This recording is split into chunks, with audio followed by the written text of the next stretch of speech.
Bien, bonjour, merci d'être là. Alors, on approche de plus en plus du 3 novembre, il reste de moins en moins de jours. Alors, au cours des 3 prochaines semaines, incluant aujourd'hui, on va vous dévoiler le programme. Donc, le résultat des consultations, parce qu'il faut le dire, tout ce qu'on retrouve dans le programme, c'est soit des idées qui ont été soumises à la population dans le cadre des forums citoyens, dans le cadre de rencontres que j'ai eues, ou encore mieux des idées qui m'ont été amenées par des citoyens, par des groupes que j'ai rencontrés au cours des derniers mois. C'est certain qu'on peut avoir des belles idées, on peut avoir des rêves pour notre ville, mais au-delà de ça, ce qui doit toujours primer, c'est l'importance de prendre des décisions en fonction de la situation financière de la ville. Alors, on s'entend que l'ensemble du programme est tributaire de la situation financière de la ville avec un objectif de maintenir un niveau de taxation compétitif, parce que je pense que c'est une des forces de Drummondville qu'il ne faut pas perdre, et s'assurer aussi que le niveau d'endettement soit faible si on le compare à l'ensemble de la richesse municipale. On sait que Drummondville est inférieur à la moyenne provinciale. On parle d'un taux d'endettement de 1,73 % aux derniers états financiers, avec des villes comparables en moyenne à 2,63 %. Donc, c'est intéressant. Il faut maintenir cette différence-là, il faut maintenir cet avantage-là. Donc, il ne faut pas non plus se lancer dans des folles dépenses. Mais il faut garder une chose en tête, c'est qu'on peut avoir des projets qu'on développe avec des partenaires, avec des gens qui ont le goût d'investir chez nous, des projets qu'on développe avec les autres paliers de gouvernement, que ce soit le gouvernement provincial ou le gouvernement fédéral. C'est un des rôles importants, selon moi, du maire, du conseil municipal, de faire en sorte qu'on va chercher à peu près tous les programmes, qu'on réussit à participer à tous les programmes qui sont proposés par les autres paliers de gouvernement.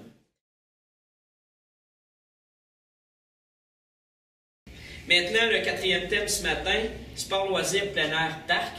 On est vraiment, vous savez, il y a un fil conducteur pour moi dans le programme, c'est la qualité de vie. Et là, je pense qu'on entre vraiment dans la qualité de vie. Bon, d'une part, il y a la poursuite et le développement, la mise à niveau et le développement de nos parcs, en s'assurant qu'ils soient sécuritaires et répartis équitablement sur le territoire. Sécuritaire, évidemment, ce qu'on installe dans nos parcs, il ne faut pas qu'on crée des accidents avec ça, mais également au niveau de l'éclairage. Il y a des gens dans les forums qui nous ont dit il y a certains parcs où, après telle heure, on n'aime mieux pas se présenter parce que c'est trop sombre, bon, etc. Donc, je pense qu'il existe déjà des budgets. Il faudra faire en sorte qu'on les dirige vers des investissements qui favorisent la sécurité des gens. La même chose au niveau du développement du réseau de pistes cyclables. Il faut continuer, il faut aller de l'avant là-dedans. S'il y a un élément qui revient à chaque fois qu'on parle aux gens, quand on parle de tourisme, de plein air, de développement de notre ville, c'est favoriser l'utilisation des berges de la rivière Saint-François. Les gens disent, on n'a pas de montagne chez nous, on n'a pas de lac, mais on a une superbe rivière et on fait à peu près rien près de cette rivière-là. Il faut en faire de plus en plus. Il y a le projet de promenade des voltigeurs, donc la piste cyclable et, bon, évidemment, où on pourrait marcher la passerelle le long de la rivière. Ça, c'est important d'aller de l'avant, mais il y a d'autres projets, tant ici au Parc Audiac que de l'autre côté de la rivière, face au centre-ville, où il y a certainement des projets à développer. Je souhaite également que d'ici la fin du prochain mandat, donc 2017, on dote la ville de Drummondville d'un centre intérieur de soccer qui inclurait une piste de course à pied. C'est l'élément, en termes d'infrastructures sportives, dont on nous a parlé le plus dans les rencontres, dans les forums, sur la page Facebook de la campagne. On en entend beaucoup parler. Je pense que ces jours-ci, la semaine dernière ou cette semaine, Victoriaville inaugurera son centre. C'est pas normal que Drummondville soit deuxième au centre du Québec. Pour moi, c'est inacceptable. Donc, il y a à ce niveau-là vraiment une orientation à prendre. Un centre intérieur on dit un centre intérieur de soccer, mais une fois qu'on a un centre intérieur, on s'entend qu'on peut y développer différents sports, on peut utiliser cette surface-là. Donc, toutes les régions du Québec, maintenant, sont dotées d'infrastructures comme celle-là, et il est grandement temps, selon moi, que Drummondville emboîte le pas.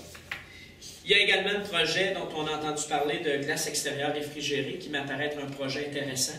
D'une part, parce que nos hivers sont un peu différents de ce qu'ils ont déjà été, et que pour avoir été déjà près d'une patinoire extérieure, on sait que l'hiver, de plus en plus, ça arrive 3 et 4 fois qu'on perd la patinoire, on doit la refaire, etc. Donc, les gens qui aiment aller patiner à l'extérieur peuvent le faire de moins en moins.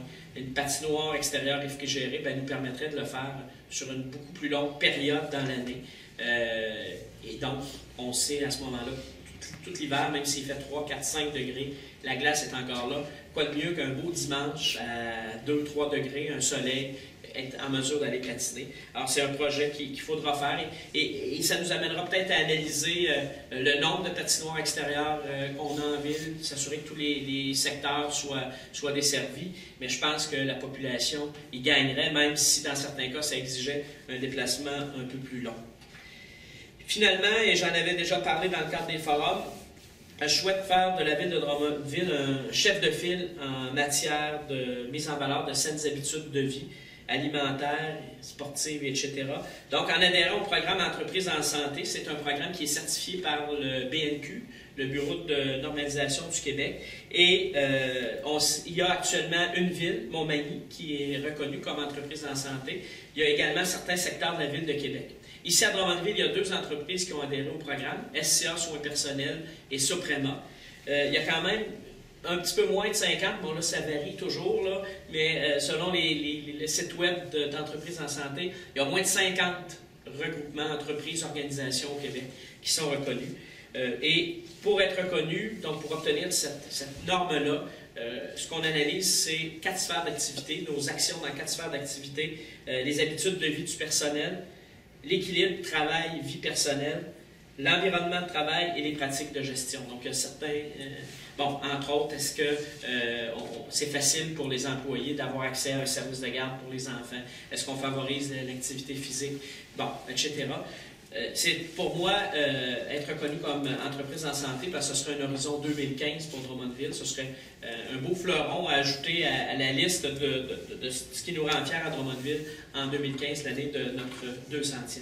Donc, ça touche les engagements, le programme sur ces 4 thématiques-là.